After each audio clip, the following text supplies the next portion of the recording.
Grace, what's wrong? Eve, is there a problem? No, it's not physically. Grace just wants to check herself out of the hospital. Well, sweetheart, do you think she's ready to go home? No, I don't. Grace, I think you should stay here and recover. I am fine. Eve, I want to go home. Look, I know there is something wrong at the house. I feel like there's something wrong, and I want to take care of the children. I would like to go home now.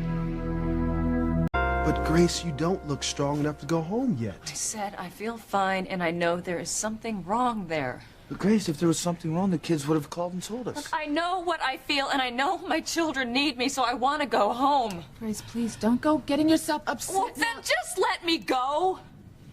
Grace, I can't keep you here against your will. If you want me to release you, I will release you, but not without telling you that I am dead set against it.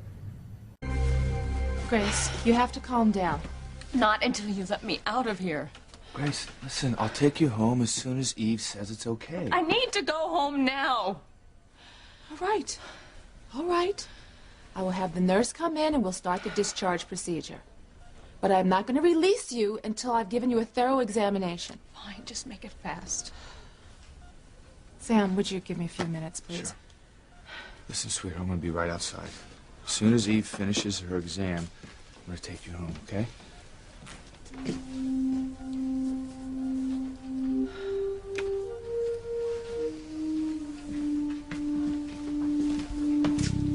Oh, Kathy, would you start her vitals? I'll be right back. Yes, doctor. Thank you.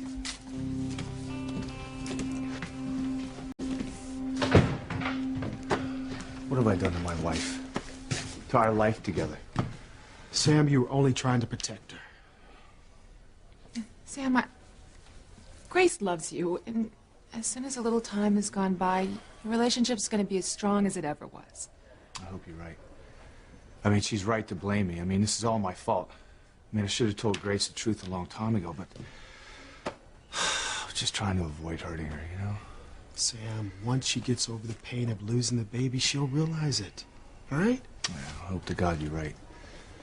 And damn it, I still can't believe that Ivy didn't tell me that Ethan was my son. I mean, how could she keep it secret for so long? Well, I guess she was trying to protect Ethan. I mean, you see how Julian reacted. I can still hardly believe it. Yeah, and I just realized that the birth records must have been changed. Someone was helping Ivy. Someone was keeping her secret. You know what I'm talking about, don't you, Eve? Sam knows that Ethan was born 9 months after he and I slept together. I told him that Ethan was premature so he would think that Ethan was Julian's son.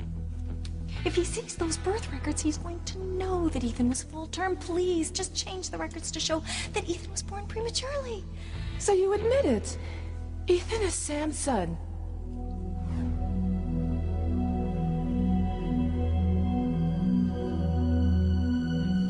You know what I'm talking about, Eve?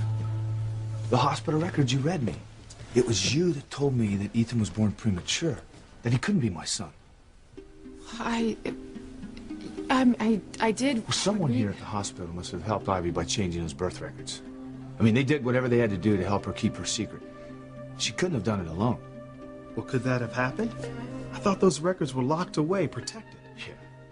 It wouldn't surprise me if Ivy paid some hospital employee to doctor the records. Well, I'm sure that Ivy would have gone to great lengths to keep Ethan's paternity a secret. Oh, sure she would have. But somebody had to have helped her.